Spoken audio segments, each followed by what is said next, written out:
खबरें जो आपको सीधे जोड़ती हैं हमसे, जिनका आपकी जिंदगी पर होता है सीधा असर। खबरों की वही तस्वीर, बिना बदले बिना डरे, जज्बा सच का लिए, सच दिखाते हैं। भगवान श्री कृष्ण और राधा पर टिप्पणी करने वाले स्वामी सच्चिदानंद पर होगी एफआईआर। वाराणसी दुर्गा मातृ छाया शक्तिपीठ की संस्थापिका साध्वी गीतांबा तीर्थ ने स्वामी सच्चिदानंद द्वारा भगवान श्री कृष्ण और राधा रानी पर की गई टिप्पणी की कड़ी निंदा करते हुए उनके खिलाफ सख्त कार्रवाई की मांग की है। उन्होंने कहा कि काशी के संत जल्द ही उनके खिलाफ एफआईआर दर्ज कराएंगे और इस विषय में कानूनी कदम उठाएंगे। सोमवार को रविदास पार्क स्थित आश्रम में आयोजित प्रेस वार्ता में साध्वी गीतांबा ने कहा कि स्वामी सच्चिदानंद को सनातन संस्कृति, वेद और उपनिषद का सही ज्ञान नहीं है। अगर वह धर्म ग्रंथों का सही अध्ययन करें तो इस तरह की अनुचित टिप्पणी नहीं करेंगे। उन्होंने स्पष्ट रूप से कहा कि सनातन संस्कृति और देवी देवताओं पर गलत टिप्पणी करना अस्वीकार्य है और इसके खिलाफ कड़ा विरोध किया जाएगा। साध्वी गीतांबा तीर्थ ने स्वामी सच्चिदानंद को खुली चुनौती देते हुए कहा कि यदि उनमें ज्ञान और तर्क की शक्ति है तो वे काशी आकर शास्त्रार्थ करें या जहां चाहे वहां इस विषय पर चर्चा कर सकते हैं। उन्होंने कहा कि जल्द ही इस मुद्दे पर एक बैठक होगी जिसमें आगे की कानूनी कार्यवाही तय की जाएगी। गौरतलब है कि स्वामी सच्चिदानंद ने अपने एक वीडियो में राधा रानी पर कई आपत्तिजनक टिप्पणियां की थीं, जिससे संत समाज और सनातन धर्म के अनुयायियों में रोष व्याप्त है। हम कल इनकी वीडियो परसों देखे थे, क्योंकि मेरा एक शिष्य भेजा था। उन्होंने राधा रानी को नचनिया बोला था। न नॉर्मल तेल होगा, न राधा नाचेगी। राधा नर्तकी थी, भगवान श्री कृष्ण अय्यास थे और भगवान श्री कृष्ण 16,050 लड़कियों से शादी किए थे। इस तरह से उन्होंने नाना प्रकार का हमारे सनातन धर्म के खिलाफ बोला। हमारी आदि शक्ति भगवती जनक जननी राधा जो हैं, जगत जननी, उन्होंने तो मतलब कहा गया कि उनके पैदा होने का कहीं प्रमाण ही नहीं है। उनके पास ये है कि जब कलावती को गर्भ में दर्द होने लगा तो उसी समय एक बवंडर आता है, बवंडर से एक छोटी सी कन्या का प्राकट्य होता है।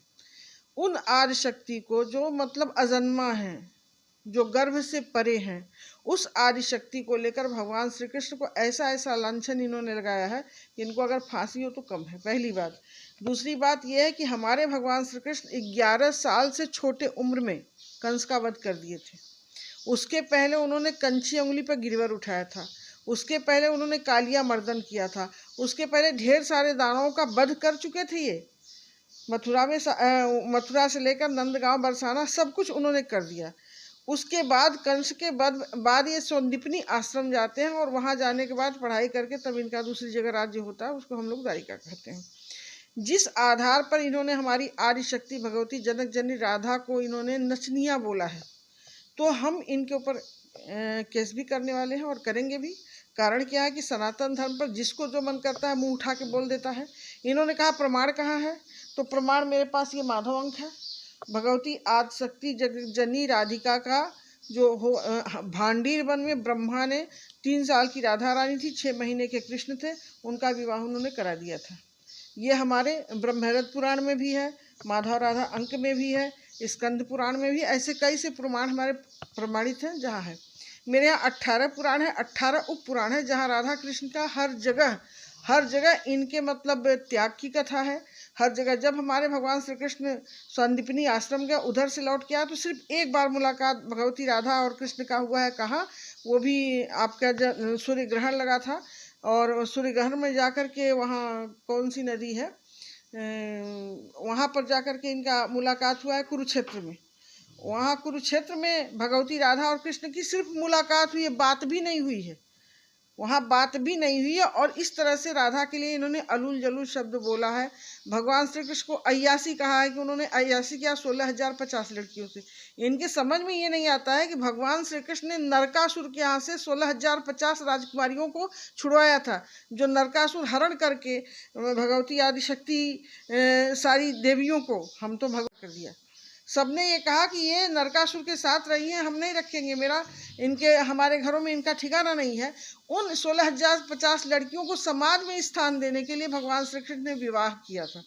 इस तरह से इन्होंने जो भगवान श्री कृष्ण को लांछित किया है, ऐसे पापी आदमी को तो हम खुला चैलेंज दे रहे हैं कि आके हमसे कहीं भी ये शास्त्रार्थ कर ले। काशी में हम 18 पुराण, 18 उप पुराण को लेकर इनसे शास्त्रार्थ करेंगे, लेकिन इनके दयानंद सरस्वती किस पुराण में है जरा ये बता दे हमें।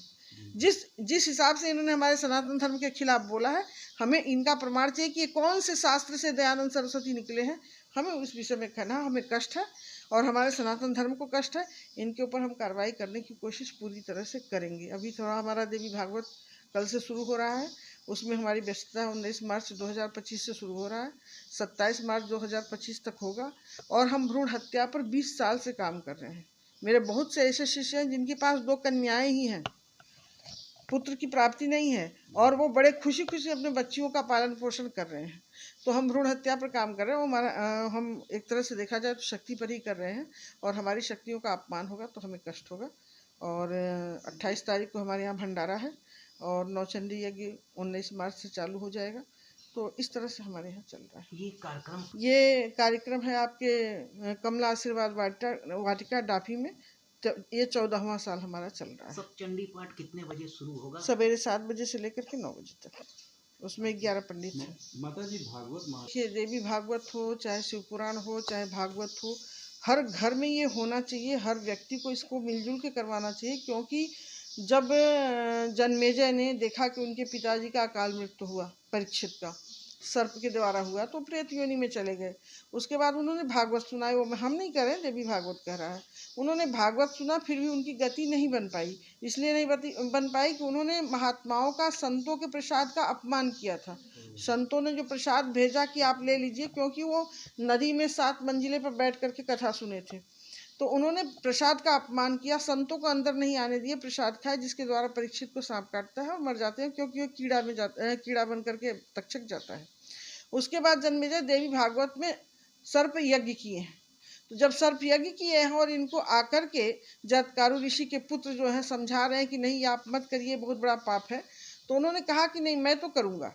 तो महर्षि वेद व्यास जाकर के इनको समझाते हैं कि आप मत करिए, बहुत बड़ा पाप है, और इसकी शुद्धि करने के लिए आप अम्बा यज्ञ करेंगे, जो हम सकचंडी महायज्ञ कहते हैं, आप इस यज्ञ को करिए। तो उन्होंने कहा कि यज्ञ करने से क्या लाभ, क्योंकि हमारे जो दादा थे युधिष्ठिर, उन्होंने राजसूय यज्ञ किया था। यज्ञ